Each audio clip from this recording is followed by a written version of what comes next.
Hello. Okay, Godzilla -1, directed by Takashi Yamazaki. It's based during post-war Japan, and we see Japan at its lowest point when a new crisis emerges in the form of a giant monster baptized in the horrific power of the atomic bomb. Godzilla -1 for me was a very profound, epic experience. It was very immersive, it was very emotional, with characters that I cared about. And that is why this film works so well. And that's its characters, that human element of the story. It's that focus on the human conflict with oneself or society. I really did care about these characters' journeys throughout the story, and the performances from the cast are fantastic, especially our lead, a former kamikaze pilot in which we follow for the duration of this movie. The performances felt so real, they felt raw. For example, there's this one moment with our lead, this kamikaze pilot, and this female that he befriends and ends up taking sort of into his home. And the scene, this moment felt so real and raw due to these performances. You could feel the emotion, you could feel the pain that these characters were going through. And that's what really sort of grounded this movie for me and allowed it to be such an immersive experience. We are introduced to our lead character right from the first scene. He's played by a Ryunosuke Kamiki. I think that's how you pronounce his name. Apologies if it's incorrect. But his performance in this movie is just superb. He is fantastic. And he really sort of helps when it comes to that human aspect of the story. Just elevates sort of those emotional moments. And just that human element. He elevates, along with the rest of the cast, that kind of human element to the story. And when we are introduced to his character in the plane, that's all I'm going to say. I'm not going to say too much, because I want this to be a spoiler-free review.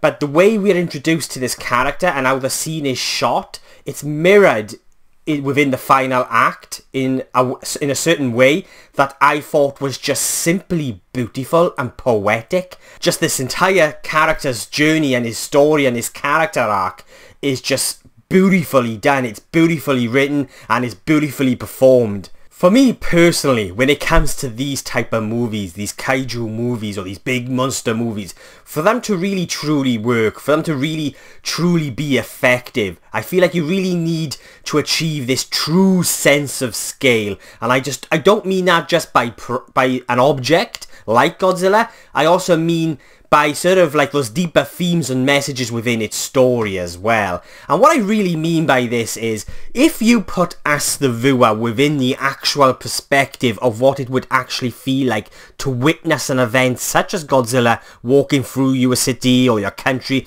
to feel that pain, to feel that anger and threat and horror, to feel the sheer scale and disaster of such an event, that for me, that's when these movies truly work and become an experience, and that I feel like movies like this should be. And that's what they achieve here with Godzilla -1. You are put into that perspective of someone witnessing this and just feeling that sense of threat, the horror, the anger, the frustration. And it's achieved beautifully within this movie that really just sort of evokes all sorts of different emotions. And what also helps elevate this aspect, sort of that sense of scale, that true sense of scale of what is going on within this film, is that engaging character story that we've got, where we've got characters that we actually end up really caring for and liking. And it's through a lot of it's through the performances and the writing, and just sort of that focus on that human aspect of what these people are going through emotionally. It's all of that aspect that really kind of just elevates what I'm sort of talking about when it comes to that true sense of scale of what we are witnessing within this movie. It's all those ingredients that really allows this movie to be truly effective and work. And I just think for films like this, these big monster movies, these kaiju movies, for them to really truly be experiences like this, that's what you need. Everything within this movie has depth, weight and soul. Everything feels real and lived in. It's a world that we recognize and feels real and that we can touch or sort of just it feels familiar, and that's again just what really allows this experience to be as immersive as it is. And that goes for the big boy himself, Godzilla. Whenever he's on the screen, you feel his immense presence. It feels like an actual living thing within our world, and I was just completely fixated to the screen when he did appear, or whenever he did appear. It's just the amount of detail in how they brought this creature to life was simply beautiful. How much CGI and practical were used within these moments, I have no idea. It just looked fantastic. It looked real because it managed to sort of really get me fixated on the detail of this creature. Like, I was so curious, just the way in which they would use the camera and focus, say, on a certain move that Godzilla is about to conduct. It's in the trailers where he's about to fire this atomic breath, and you've got that spine sort of coming from his back, and it's just the way in which they sort of focus in on this, and you sort of see the details of how it all works. It again really sort of just immerses you into the moment, and it just ends up feeling so much more real. But it just took me back to being a kid again, watching Jurassic Park in the cinema for the first time at the age of 4. And I just remember looking at this and going, wow. Like, I'm not thinking of this creature, this entity on the screen as being a CGI creation. I'm actually looking at it thinking, fuck me, this is an actual living thing that's about to do something very devastating. And it's those sort of details that I feel like is lacking from our sort of most recent Hollywood versions of this creature, like within the Monsterverse. Now, I didn't really want to do this, but I feel like it's a good comparison. When it comes to, for example, the trailer for Godzilla x Kong, you've got a very similar scene in that with Godzilla, where the camera does a sort of a similar move where you see sort of the Godzilla's back, his kind of spine starting to light up. And that scene within the trailer, and yes, I know it's only a trailer, but it does reflect how I feel overall with the Monsterverse movies, or the majority of them anyway. And that is, it just looks kind of lifeless, weightless, and lacks any true sense of scale. And then for me personally, it just ends up feeling like Hollywood are just trying too hard to entertain you, so you consume more. Consume. That's just how it really feels for me. So yeah, there's for me a big difference. The score is composed by a Naoki Sato. Apologies if I've pronounced that incorrectly, but his score for this movie is just simply beautiful. It elevates those moments of horror and just sheer destruction. He does a really good job at capturing the sound of those classic 50s movies, as well as adding a lot of familiar pieces of music that add so much to so many of the very epic, fun and exciting moments within this movie. The music swells, and along with it, so does your emotions. The score for this film elevates those moments of emotion. It's just simply beautiful. Like, this is familiar piece of music that plays during the final act, and I was just grinning like a Cheshire cat, because it sort of really took me back to watching those older movies on VHS, and it just, I was getting so many sort of different kind of emotions and feelings within those moments. It was a perfect blend of new and familiar pieces of music. A beautiful score by Naoki Sato.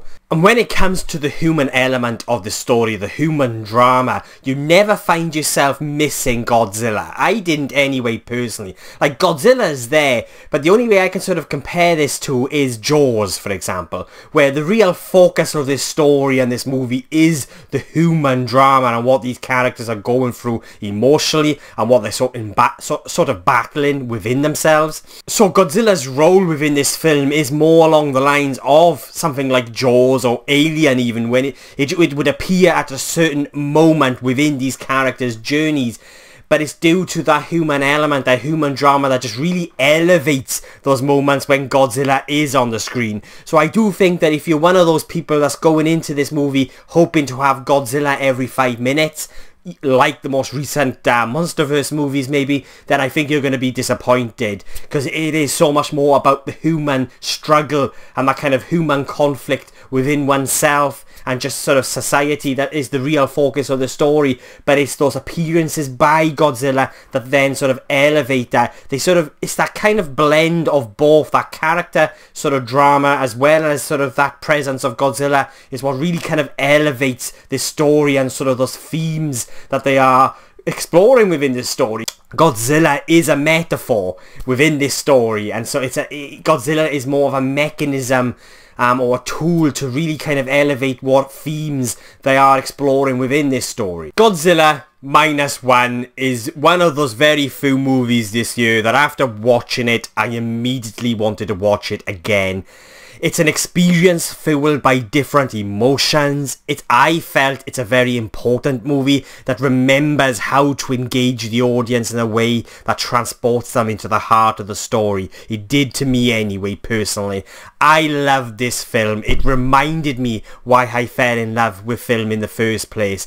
It's an event. Godzilla -1, it's an event. It's an experience, and I highly recommend it. I can't wait to go and see it again. I'm hoping to catch it again in IMAX this week. And so yeah, I will be giving Godzilla -1 a 10 out of 10.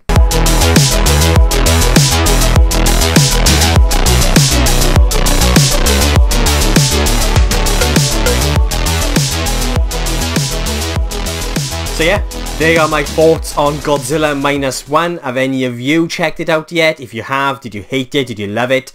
Then did you agree or disagree with anything I've said? Then let me know in the comments below and let's get a discussion going. And if you've made it this far into the video, thank you so much. I really do appreciate it. And if you want to see future reviews from just some random Welsh geek ramble on about film, then please hit the subscribe button. It will mean an awful lot to me. My next review will be for Aquaman and the Lost Kingdom, which releases Thursday, I believe, this week. And I've also got a Christmas special review coming as well, which I'm really looking forward to sharing with you guys. It's a Christmas movie that I wouldn't consider being sort of one of the greatest Christmas movies ever made, but it holds a special place in my heart due to the fact that it is one of those movies that I grew up with from a very, very young age. So I'm very looking forward to bringing you my review of this Christmas classic, in my sort of opinion, next week. I've also just released a video of my top 10 anticipated movies of 2024.